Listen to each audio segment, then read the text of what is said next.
మీ మోకాల నొప్పులకు ఎటువంటి సర్జరీ లేకుండా ఎపియాన్ పెయిన్ క్లినిక్ అందిస్తున్న అత్యాధునిక చికిత్స. కానీ మనిషి మనశ్శాంతిగా ప్రశాంతంగా తనకు నచ్చిన వాళ్ళతో తన కుటుంబ సభ్యులతో తనను అభిమానించే వాళ్ళతో వెల్ విషర్స్తో హ్యాపీగా ఉండటం అందరి వల్ల కాదు, కోట్లున్నా కూడా ఉండదు. అది ఉండటం చాలా ముఖ్యం. అది బ్లెస్సింగ్స్ తోనే వస్తుంది. ఎంతో మంది వాళ్ళు నాకు పరిచయం లేని వాళ్ళు కూడా ఇప్పుడు నీకు హెల్ప్ చేసి ఉంటే నువ్వు ఒక్కడే నాకు బ్లెస్ చేయొచ్చు, కానీ నువ్వు ఎంతమందికి చెప్పుకుంటావు నా గురించి, అమ్మ నాకు ఇట్లా చేసింది, అమ్మ వెళ్ళగానే నన్ను ఇలాగా చూసుకుంది అన్నప్పుడు వాళ్ళందరూ కూడా నీతో పాటు నాకు బ్లెస్సింగ్స్ ఇస్తారు. ఆమె బాగుండాలి, ఆమె బాగుంటే 10 మందికి మంచి జరుగుతుంది. అట్లా బ్లెస్సింగ్స్ తో నాకు హ్యాపీనెస్. మీ దగ్గర నాకు బాగా నచ్చే గుణం ఇది ఒకటే, పక్క వాళ్ళకి ఏదో ఒకటి చెయ్యాలి, అడిగితే మనం కాదు అనకూడదు. నన్ను నోరు తెరిచి అడిగితే లేదు అనేది లేదు. సహాయం నేను చేయగలిగిన ప్రతి సహాయం అందరికీ చేశాను. కొంచెం రాజకీయాల్లోనే ఇవన్నీ కానీ విమర్శలు, రాజకీయాలు అంటే వ్యక్తిగతంగా రాజకీయం అంటేనే ఫైటింగ్. నువ్వు అధికారంలో ఉన్నప్పుడు పని చేయాలి, అపోజిషన్ లో ఉన్నప్పుడు తప్పు జరిగినప్పుడు నిలదీయాలి. అది ఎవరైనా ఎవరు అపోజిషన్ లో ఉంటే వాళ్ళు నిలదీయాలి, అధికారంలో ఉన్నవాడు సమాధానం చెప్పాలి, పని చేయాలి. ఇది మాకైనా మీకైనా ఎవరికైనా అదే. అపోజిషన్ లో ఉన్న ఫైర్ బ్రాండ్ అయితే ఇంకా ఎక్కువ సెక్యూరిటీని ఇవ్వాలి. కాన్వాయ్లు ఉన్నాయా, లేకపోతే ఉన్న గన్మెన్లు తీశారు ఏ స్టేట్ లో లేనటువంటి విధంగా. ఒక హీరోయిన్ కాదు, ఒక ఎక్స్ మినిస్టర్ కాదు, ఏమీ చూడట్లా. నో గన్మాన్. ఏమంటే గన్మాన్ ఇస్తే తిరుగుతారు, గన్మాన్ అయితే ఇంట్లో కూర్చుంటారు కదా అని చెప్పి తిరుగుతున్నారా మరి? ఇంట్లో హ్యాపీగా తిరుగుతున్నా. లేదా ఏం చేయగలరు? చేస్తే వాళ్ళకి కూడా అదే సిచ్యువేషన్ వస్తుంది కదా. కాబట్టి బెంచ్ లో తిరుగుతున్నారా, లేకపోతే బెంచ్ లో తిరుగుతాను, ఫార్చునర్ లో తిరుగుతాను, ఎన్డీవర్ లో తిరుగుతాను. బెంచ్ కూడా బాగా ట్రోల్ అయింది కదా. మీరు చెప్పండి, ఒక యాంకర్ గా మీకే అంత పెద్ద కారు ఉన్నప్పుడు 150 సినిమాలు చేస్తే నాకుంటే ఉండాలి. నేను అదే అంటున్నాను, దాన్ని ట్రోల్ చేస్తారంటే వాళ్ళు ఎంత ఎదవలో మీరు చెప్పాలి.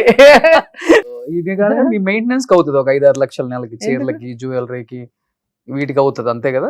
జ్యువెలరీ బర్త్డే కొనుక్కుంటాను ఎవ్రీ నెలకి ఎంత అయితే మీకు హ్యాపీగా ఉంటారు? ఒక 3-4 lakhs అంతే. చిన్న 5 lakhs అంతే. సో నాకు ఎక్కువ భోజనాలకే అవుతుంది.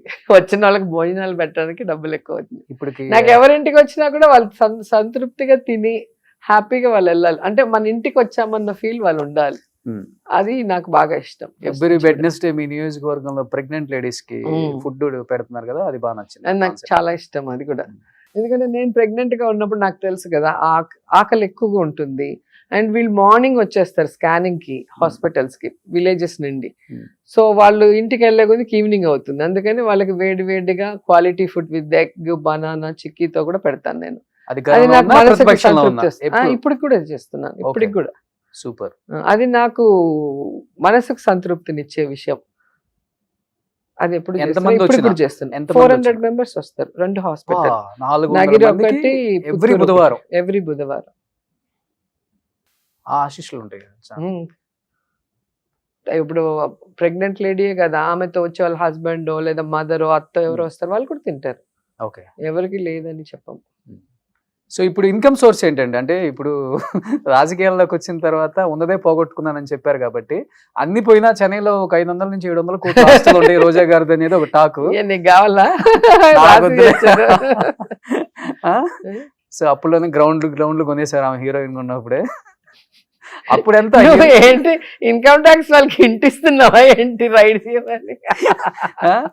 అది కాక మీ ప్రతి స్టేట్ లో ఒక ఇల్లు మీద బాగా చర్చ నడుస్తుంది ప్రతి నాయకుడి దగ్గర. అప్పుడప్పుడు ఆమెకి చెన్నైలో ఒక ఇల్లు, హైదరాబాద్ లో ఒక ఇల్లు, బెంగళూరులో ఒక ఇల్లు, అమరావతిలో ఒక ఇల్లు, నగర్ లో ఒక ఇల్లు. నాకు ఉండేది 3 ఇల్లు మీద ఎక్కువ నడుస్తుంది. 3 ఇండ్లు ఉన్నాయి. ఒకటి చెన్నైలో ఉంది, ఎప్పుడు నేను ఈ పెళ్లి కాకముందు ఇల్లు. అవును. హైదరాబాద్ లో ఇల్లు ఉంది, నేను రాజకీయాల్లోకి రాకముందు ఇల్లు. నగిర్ లో ఇల్లు నేను మంత్రి కాకముందు కట్టుకున్న ఇల్లు. ఉన్నది 3 ఇల్లు. నేను పోయి హోటల్లో ఉండలేను, ఎవరింట్లో ఎక్కువ రోజులు ఉండలేను కదా లేడీ. నాకు కంఫర్ట్, నా ఇల్లు అయితే నాకు బాగుంటుంది కాబట్టి కట్టుకున్నాను కొని. ఇప్పుడు నేను అధికారంలోకి వచ్చాక కడితే అన్నా ఇట్లాంటి నిద్రలు మామూలే పాపము వేయటము. కానీ అధికారంలో రాకముందు కట్టిన వాటికి కూడా ఏడిస్తే నేనేం చేయాలి? పాలిటిక్స్ రాకముందు, సినిమాకి రాకముందు ఇంటికి కూడా ఏడుస్తున్నారు. ఇంకేం చెప్తాం ఇప్పుడు ఫైనాన్షియల్ గా అంటే ఏడవటం ఫిక్స్ అయిపోయారు అపోజిషన్. ఆ ఏడవటానికి కారణాలు ఎత్తుకుంటూ ఉంటారు అంతే వాళ్ళు. ఫైనాన్షియల్ గా ఎక్కువ శెల్వా గారు చూసుకుంటారా? ఏది కావాలన్నా కానీ ఆయనే కదా మొగుడు, ఇంటికి పెద్ద అమ్మలేందో ఏం పక్కింటి ఆయన చూసుకున్నట్టు సెల్వా గారే చూసుకుంటారా అంటాడు. ఆయన చూసుకోవాలి. మరి పెళ్లి చేసుకుంటే హీరోయిన్ మాటలా ఊరికేనా? మా ఆయన అంటే అమ్మో ఇంత కాస్ట్లీ అంటే, మరి లవ్ చేసేటప్పుడు తెలీదా ఎందుకు చేసుకున్నావు హీరోయిన్ అనేది? మా ఆయన ఆచితూచి ఖర్చు పెడతారా? చాలా డౌన్ టు ఎర్త్ ఉంటారు, సింపుల్ లైఫ్ అయింది. ఓకే. నా కూతురు దెబ్బకి నా దెబ్బకి ఆయన కష్టం. నేను ఈ డబ్బులు సంవత్సరం వాడుకుంటా, మీకు ఒక నెలకు రాదంటాడు. ఎక్కడైనా బర్త్డే పార్టీ అంటే గ్రాండ్ గా అందరు పిలుస్తాము, మంచిగా నాగలు అంట. ఆయన ఒకటి కొంచెం కొంచెం ఎత్తి పెట్టుకుంటాడు, మేము దాన్ని స్వా చేస్తూ షాపింగ్ అని. ఓకే. సో మీకేమో ఉన్న దాంట్లో జాగ్రత్తగా హ్యాపీగా ఎంజాయ్ చేసి బతకటం ఉన్నంత వరకు హ్యాపీ. బ్యాంకుల్లో బ్యాలెన్స్లు అవన్నీ మనకి అవి ఎవడో మన తర్వాత తినేవాడికి ఎత్తి పెట్టినట్టు ఉంటుంది. మనం ఉండడానికి మంచి ఇల్లు, కారు, హ్యాపీగా పిల్లలతో రెస్టారెంట్ కో షాప్ కో వెళ్తే ఏదైనా వాళ్ళు అడిగింది కొనిచ్చే అంత హ్యాపీనెస్ ఉండాలి కదా. ఎత్తి పెట్టుకుని ఏం చేస్తాం అంతా కూడా. అలాగా హ్యాపీగా ఉండాలి లైఫ్ అంతే. ఇప్పుడు కొంచెం టైం దొరికింది కాబట్టి మీ 90s రీయూనియన్ హీరోయిన్స్ అంతా కలవటం ఇవి జరుగుతున్నాయా? చేస్తాం. మీనా గారు, రమ్యకృష్ణ గారు. మీనా రమ్య ఇప్పుడు షూటింగ్స్ చేస్తున్నారు, మళ్ళీ బిజీగా ఉన్నారు. అవును, ఆమెది 45 years అయిన దానికి వెళ్ళాను. మేమిద్దరమే ఎక్కువ సినిమాలు కలిసి చేసాం, నేను మీనా. కన్నడ, తెలుగు, తమిళ్ అన్నిట్లో ఇద్దరు హీరోయిన్లు అంటే నేను మీనా ఎక్కువ చేసాం. అవును. సో తన ఫంక్షన్ కి నేను వెళ్ళాలి కదా. సో టఫ్ ఫైట్ ఉండేది కదా అప్పుడు హీరోయిన్స్ కి మధ్యలో. గొడవలు ఏమి ఉండేవి కాదు. నాతో అందరు హీరోయిన్లు చాలా ఫ్రెండ్లీగా ఉంటారు. రమ్య, రాధికక్క, ఖుష్బు, మీనా అందరు నాతో బాగుంటారు. ఎప్పుడు కూడా కలుస్తూ ఉంటాము. సో యాక్టింగ్ చేసేటప్పుడు డ్రెస్సింగ్ లో బెస్ట్ గా కనిపించే దాంట్లో పోటీ ఉండేది మాకు. అవునా? ఎప్పుడు కూడా వాళ్ళు వచ్చి చూస్తారు, వాళ్ళ అసిస్టెంట్ వచ్చి చూస్తారు. ఎవరు ముందు వస్తారో వాళ్ళ డ్రెస్సింగ్ ని ఇంకో ఆర్టిస్ట్ వాళ్ళ అసిస్టెంట్ చూసి ఏ కలర్ వేస్తుంది, దానికన్నా మంచి కలర్ వేయాలి. అన్ని రెడీగా ఉంటాయి కదా. మాకు ఒక డ్రెస్ ఉండదు, 10-15 ఉంటాయి. సో అప్పటికప్పుడు ఒక హౌస్, ఇప్పుడు బొబ్బిల్ సింహము ఇద్దరికి చీరలే. సో వాళ్ళు ఏం కలర్ వేస్తారని మేమేం కలర్ వేస్తామని వాళ్ళు చూస్తూ ఉంటారు. అంటే బెస్ట్ గా ఉండడానికి పోటీ పడేవాళ్ళం. ఫస్ట్ నుంచి కూడా మీరు చీరల్లోనే అందంగా ఉంటారులే. అబ్బా, పెర్ఫార్మెన్స్ కూడా చీరల్లోనే బాగా చేసేవాళ్ళం. అబ్బా, అంతే కదా. మీకేం కంఫర్ట్ ఎక్కువ అంటే ఈ డ్రెస్ వేసుకుంటే బాగుంటుంది అట్లే? నాకు వల్గారిటీగా ఎక్కడ కనిపించింది. నేను ఎక్కువ శారీస్, అదే ఎక్కువ శారీస్, అదే నాకు గుర్తుంది కాబట్టి నేను చెప్తున్నాను. శారీస్ లోనే అప్పటి నుంచి ఇప్పటికి శారీస్ లోనే రోజా గారు అందంగా ఉంటారు. Thank you. అందుకనే వేరే డ్రెస్సుల్లో వచ్చి ట్రోల్ చేసేది. అక్కడ నువ్వు స్విమ్మింగ్ పూల్ లో చీర కట్టుకొని దిగమన్నట్టున్నావు, భలే చెప్తావు. ఏ ఊర్లో ఉంటామో దానికి తగ్గట్టు డ్రెస్సింగ్ చేసుకోవాలి. ఎడారిలోకి వెళ్ళి పట్టు చీరలు కట్టుకోండి, లేకపోతే ఎండల్లోకి వెళ్ళి పట్టు చీరలు కట్టుకోండి అంటే మనకి కాదు. అది చెప్పేవాడు పెళ్ళాం, కూతురు, చెల్లెలు ఏ డ్రెస్ వేసుకుంటుందో వాడు ఒకసారి వెనక్కి చూస్తే మళ్ళీ ఇంకోసారి ట్రోల్ చేయడు. సమయం సందర్భం బట్టే కదా ఉంటాం. ఫ్లైట్ లో పోతాం, చుడిదార్ వేసుకొని పోతాం, సూట్ కేసులు ఉంటాయి, బ్యాగులు ఉంటాయి, చీర ఎత్తుకుని దాని మీద వేసి కింద పడతాం. సో ఆ కంఫర్ట్, అంతేగాని వల్గర్ గా ఏదో స్లీవ్లెస్ లో షార్ట్స్ వేసుకుని తిరగను కదా నేను, ఎప్పుడు కూడా తిరగను అలా. అవును. సో ఫుడ్ ఏం తీసుకుంటారు రోజా గారు?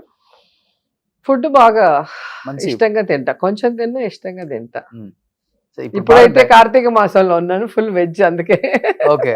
లేకపోతే నాన్ వెజ్ లేకపోతే ఇంట్లో ఎప్పుడు ఉంటుంది నాటుకోడి పులుసు, ఫిష్. ఓకే. సో కానీ మీ అధినాయకుడు మటుకు ఎప్పుడు అదే మెయింటైన్ చేస్తారు. ఏం ఫుడ్ తీసుకుంటారు ఆయన? 2 hours జిమ్ చేస్తారు. 2 hours gym every day.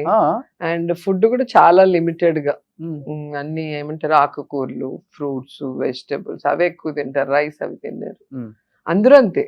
Sharmila గారు గాని, భారతి మ్యామ్ గాని, అమ్మ గాని అందరూ చాలా లిమిటెడ్. మీ నియోజకవర్గాలకు వచ్చినప్పుడు తెలుస్తుంది అసలు వాళ్ళు ఏం ఫుడ్. మాకు పాదయాత్ర వచ్చినప్పుడు చూసాం ఫుడ్. ఒక ఇంటర్వ్యూలో కూడా చెప్పాను నేను, అన్న తినేటివి అడిగితే ఇడ్లీ, దోశ లాంటివి తినరు, చాలా ప్రోటీన్ ఫుడ్. చాలా ఏమంటారు హెల్త్ కాన్షియస్ బాగా అందరికి. ఓకే. వాళ్ళందరూ కూడా అలాగే ఉంటారు. సో పాలు కూడా ఏదో 1 లీటర్ పాలు 1 గ్లాస్ అవుతుంది, అల్లం వేసి మరగబెట్టి తాగుతారు.